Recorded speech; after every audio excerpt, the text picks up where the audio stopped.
Topic base math ক্লাসে আপনাদেরকে স্বাগত। আজ আমরা শিখব রেশিও অ্যান্ড প্রোপোগেশন। যতটা কমপ্লিট করেছি তার পরে থেকে আজ আমরা শুরু করব। চলুন তাহলে ক্লাসটি শুরু করা যাক।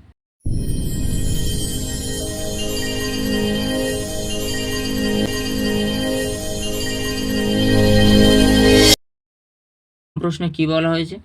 200 গ্রাম একটি সংকর ধাতুতে দস্তা এবং তামা 2:3 অনুপাতে মেশানো রয়েছে। অনুপাতটি 3:2 করার জন্য কত গ্রাম দস্তা মেশাতে হবে? তাহলে কি বলা হয়েছে? দস্তা আর তামা কি অনুপাতে রয়েছে? 2:3। 2:3 মানে কি? 3 আর 2 5। এই 5টা আমাদের বলে দিয়েছে 200। তাহলে কত গুণ? 40 গুণ। তাহলে এরও 40 গুণ আর এরও 40 গুণ। তাহলে 4 দুগুণে 8, 80, 3 4 12, 120। তাহলে মেশানোর পরে কি হয়েছে? 3:2 অনুপাতে হয়েছে। আর এই দুইটা তাহলে দস্তা মেশানোর কথা বলেছে। তাহলে দস্তা মিশিয়েছে মানে কি? দস্তা বেড়ে যাবে, কিন্তু তামা তো একই থাকবে। তাহলে তামা একই থাকবে মানে কি? আগে 120 ছিল, তাহলে এখনও 120 রয়েছে। কত গুণ? 60 গুণ। তাহলে এরও তো 60 গুণ। তাহলে 3 6 18, 180। তাহলে কত বেড়েছে? এখান থেকে এটা বিয়োগ করে দেবো। তাহলে কত? 100। তাহলে এটাই উত্তর। পরের প্রশ্নে কি বলা হয়েছে? একটি মিশ্রণে 8:3 অনুপাতে দুধ এবং জল রয়েছে। 3 লিটার জল যোগ করলে 2:1 হয়ে যায়। আসল মিশ্রণে জলের পরিমাণ কত? তাহলে কি বলা হয়েছে? দুধ, মিল্ক অ্যান্ড ওয়াটার অনুপাত কত? 8:3। কি বলা হয়েছে? 3 লিটার যোগ করা হয়েছে। তাহলে কত হয়েছে? 2:1। তাহলে এই দুইটা 8 মানে কি? 4 গুণ। তাহলে এরও তো 4 গুণ। তাহলে 4 1 4। তাহলে গ্যাপ কত হলো? ওয়াটারটা বলেছে। তাহলে 4 - 3 কত? এই 1। তাহলে একটা 3 গুণ। তাহলে 3 1 3। কিন্তু ওয়াটার চেয়েছে, তাই এখানে 3টা ফের 3-এর সঙ্গে গুণ করে দেবো। তাহলে 3 থেকে কি 9। তাহলে এটাই উত্তর। পরের প্রশ্নে কি বলা হয়েছে? 35 লিটার দুধ এবং জলের অনুপাত 3:2। অতিরিক্ত জলের পরিমাণ নির্ণয় করুন। যদি মিশ্রণে অল্প অল্প জল যোগ করা হয় তবে দুধ এবং জল 7:5 হতে পারে। তাহলে কি বলা হয়েছে? মিল্ক ইস টু ওয়াটার কত? 3:2। এটা সমান সমান কত? 5। এই 5টা কত বলে দেওয়া রয়েছে? 35 লিটার। তাহলে কত গুণ? 7 গুণ। তাহলে এরও 7 গুণ, এটারও 7 গুণ। তাহলে 3 7 21, 7 দুগুণে 14। পরে কত হয়েছে? কত হয়েছে পরে? জল যোগ করার পর 7:5। তাহলে এই 7টা 21-এর কত গুণ? 3 গুণ। তাহলে 5টা তো এরও 3 গুণ হবে। তাহলে 5-এরও 3 গুণ হবে। তাহলে 3 5 15। তাহলে এখান থেকে এটা গ্যাপ কত? 1 গ্যাপ। তাহলে 1 লিটার। এটাই উত্তর। পরের প্রশ্নে কি বলা হয়েছে? 80 লিটার একটি মিশ্রণে দুধ এবং জলের অনুপাত 9:1 রয়েছে। কত পরিমাণে জল মেশালে দুধ ও জলের অনুপাতের পরিমাণ 4:1 হবে? তাহলে কি বলা হয়েছে? Milk is to water. তাহলে 9:1। তাহলে 9 আর 1 10। তাহলে এই 10টা কত বলে দেওয়া রয়েছে? 80। কত গুণ? 8 গুণ। তাহলে 1-এরও 8 গুণ আর 9-এরও 8 গুণ। তাহলে 8 লং আর 8 1 8। তাহলে জল যোগ করার পরে কত হয়েছে? তাহলে জল যোগ করার পর কত অনুপাত হয়েছে? 4:1। তাহলে এই 4টা কত বলে দেওয়া রয়েছে? তাহলে জল যোগ করা হয়েছে মানে কি? জল বেড়ে গেছে, কিন্তু মিল্ক মানে দুধ একই রয়েছে। তাহলে দুধ আগে কত ছিল? 72। তাহলে বর্তমানেও 72 থাকবে। তাহলে এর কত গুণ? 18 গুণ। তাহলে এরও তো 18 গুণ। তাহলে 18 1 18। তাহলে এখান থেকে এটার গ্যাপ কত? গ্যাপ 10। তাহলে 10 লিটার। এটা উত্তর। পরের প্রশ্নে কি বলা হয়েছে?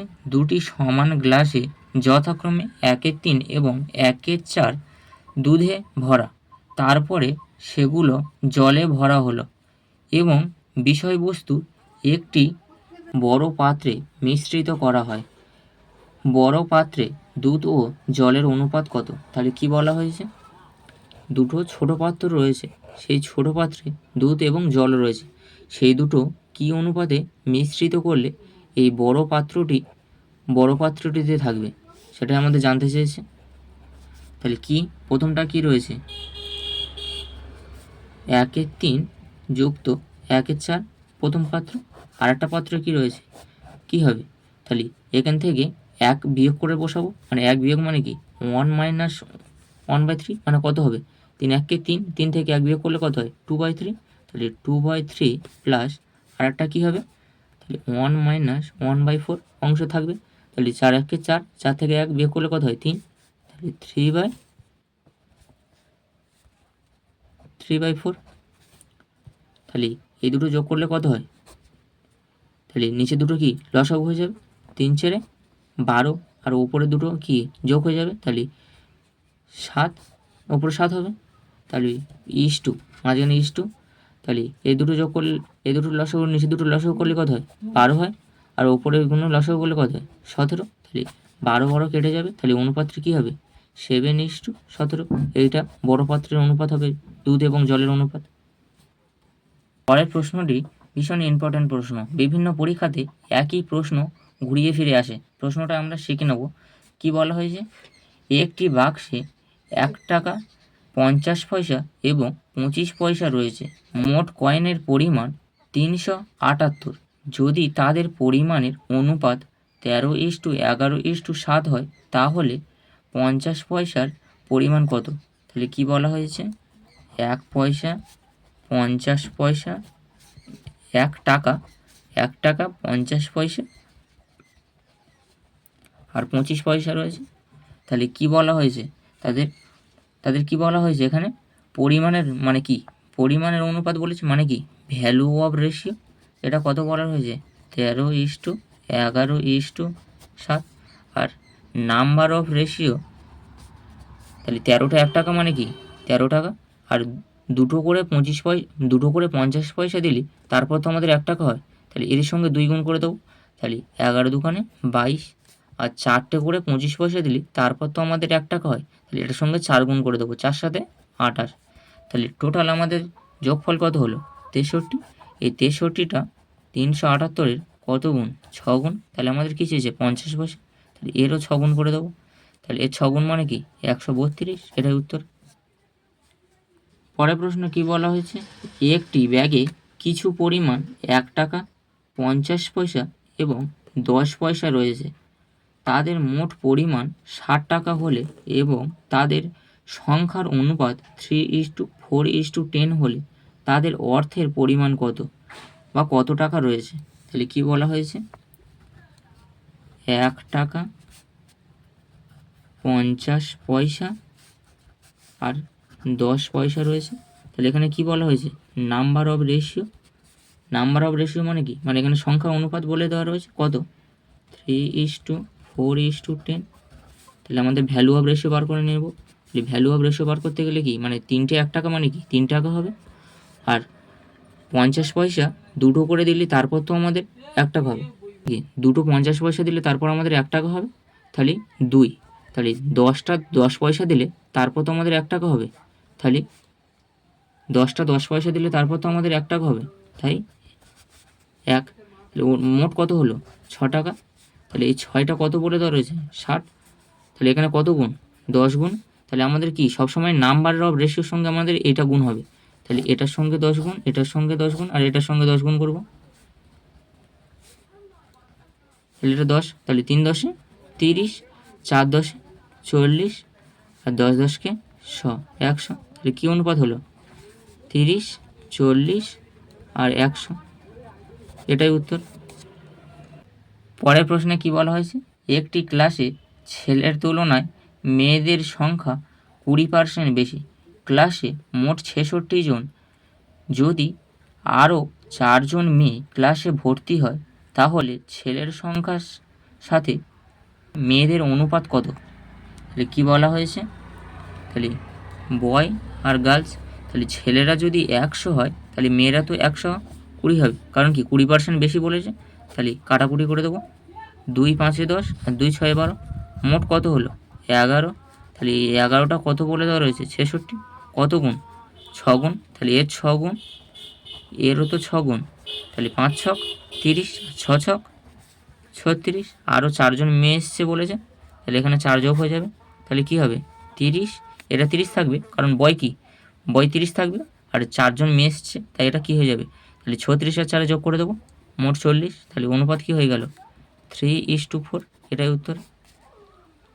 পরের প্রশ্নে কি বলা হয়েছে, 6, 7, 15, 17 প্রতিটি সংখ্যার সাথে কোন সংখ্যাটি যোগ করলে সংখ্যাগুলি সমানুপাতিক হবে।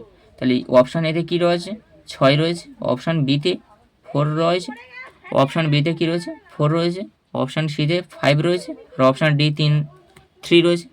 তাহলে 6-এর সঙ্গে তাহলে কী রয়েছে 6, 7, 15 আর 17, 6-এর